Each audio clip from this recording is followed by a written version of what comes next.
Bonjour à tous les amis. Me revoilà dans une grosse pelleteuse que j'affectionne un peu plus que les mini-pelles quand même. J'aime les gros engins. Je vais régler la puissance, que là je suis en puissance plus, je vais régler en alimentation. Ça fait un petit peu moins de bruit pour la vidéo. Et donc voilà, je me revoilà en concassage mobile. Chose aussi que j'affectionne particulièrement car ça touche au recyclage du coup et voilà, c'est quelque chose qui me plaît. Le recyclage, donc là entre autres c'est le recyclage de matériaux lourds, de construction, de démolition de routes, comme là ce qu'on fait à l'heure actuelle c'est de l'enlever, ou alors de la démolition de bâtiments, où là ça va être du béton qu'il va falloir que l'on concasse. Et les deux me plaît beaucoup en fait. Ne serait-ce que de s'occuper de ces concasseurs mobiles, de ces machines, leur faire la maintenance, tout ça. Trouver les pannes, les bons réglages, c'est assez technique et ça me plaît beaucoup. Là par exemple en ce moment, sur la chaîne enrobée, j'ai réussi à monter un taux régulier, hein, c'est-à-dire sans panne, sans arrêt, sans bourrage. J'ai réussi à monter petit à petit à 225 tonnes par heure avec ce concasseur Jipo 131 qui équivaut à peu près au MR130 de chez Kliman en termes de débit, je dirais à peu près. Et donc j'ai réussi sur de l'enrobé à monter à 225 tonnes par heure.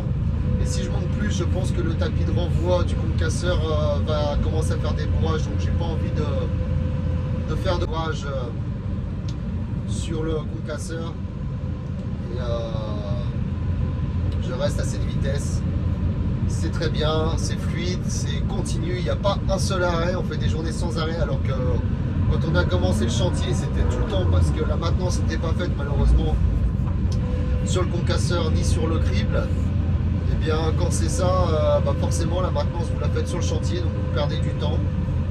Il y a des problèmes avec les machines. Bon voilà, c'est aussi, ça fait partie du concassage. Mais effectivement, il y a un peu de laisser aller sur la maintenance. Et du coup, ça se ressent dans le rendement, au niveau du travail.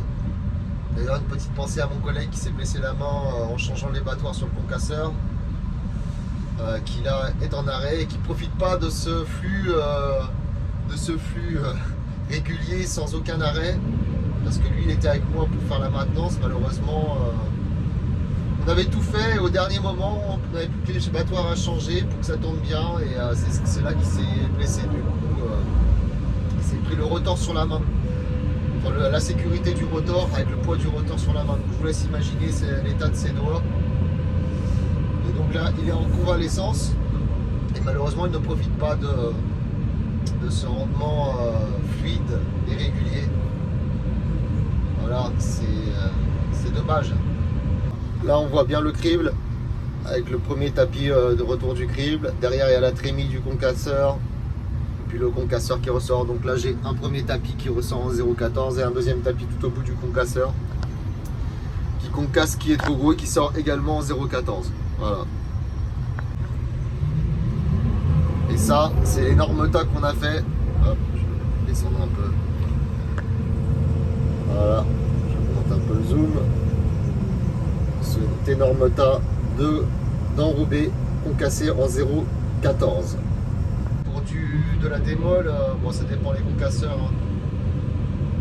Je tourne en moyenne pour de la démolition à 220, 240 minimum.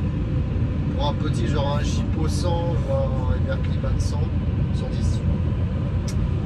Et je peux monter j'ai déjà fait jusqu'à 300 tonnes heure sur du gisement qui n'est pas beaucoup pollué, parce que ça y joue forcément. Si le gisement est plein pollué, avec plein de plastique et compagnie, des sacs big bag, bref, tout ce qui fait que ça fait des bourrages. Et bien sinon, ouais, je suis à environ entre 220, 240 à 300 tonnes heure. Ce qui est pas mal, je vous laisse imaginer sur une journée de 10 heures. Bon, après 10 heures à 300 tonnes heure, non, c'est compliqué. J'ai jamais fait 3000 tonnes dans la journée. Je m'en suis rapproché, mais jamais 3000. Peut-être un record que je battrai un jour. Après là, ma dosane c'est qu'une 30 tonnes, donc c'est pas avec une 30 tonnes qu'on peut faire 3000 tonnes par jour. Il faudrait au moins une 40 tonnes au moins. Et, bon, bah, malgré tout, avec ma 30 tonnes, j'arrive à tenir du 250 tonnes heure régulier sur de la démolition. Bon, ce qui est déjà pas mal quoi. Sur une journée 10 heures, tu peux faire 2500 tonnes. Sur 10 heures d'alimentation, je précise qu'une journée de 10 heures, donc ce ne sera pas une journée de 10 heures, il y aura toujours un peu plus. Parce qu'il y a quand même de la manip à faire entre les graissages, changer les machines de place, fabriquer une fosse, tout ça, bon ben voilà, ça fait qu'on perd du temps sur le chantier, on ne fait pas que de l'alimentation à 100%. Voilà, bah, j'espère que cette petite vidéo sur le concassage mobile vous aura plu. C'est ce que je vais faire le plus souvent, là, surtout qu'on me propose un CDI, je vais peut-être signer. Et par la suite, même peut-être, je vais voir pour créer ma propre société de concassage mobile. Commencer avec un concasseur, pelle et chargeuse de location. Essayer de décrocher des chantiers, me lancer comme ça me plairait bien en tout cas. Même si c'est très dur et qu'il faut connaître pour pouvoir réaliser ça, bah, faut être agent de maintenance, faut être mécano, faut être soudeur, faut être électricien, il y a plein de choses à faire, à savoir faire pour gérer un atelier de concassage mobile. Sans parler de la dureté et de la poussière, parce qu'on est souvent tout noir, surtout en enrobé. Là je suis propre parce que j'ai fait tous mes entretiens hier, tout ce que j'avais à faire hier. Vu que c'est la journée avant de partir en week-end, je voulais ne pas le voir à le faire, donc j'ai tout fait en amont pour être propre. Mais souvent, surtout en enrobé, on finit tout sale, tout noir, plein de poussière. C'est aussi un peu ingrat comme métier, mais je pense que le jeu en vaut la chandelle et c'est pour ça que je vais certainement me lancer dans le concassage mobile d'ici peu. Il faut que j'étudie les tarifs des locations, il faut que je trouve des chantiers bien sûr, mais j'ai déjà quelques contacts. Donc voilà, je vais essayer de mettre ça sur place. La suite dans les prochains épisodes.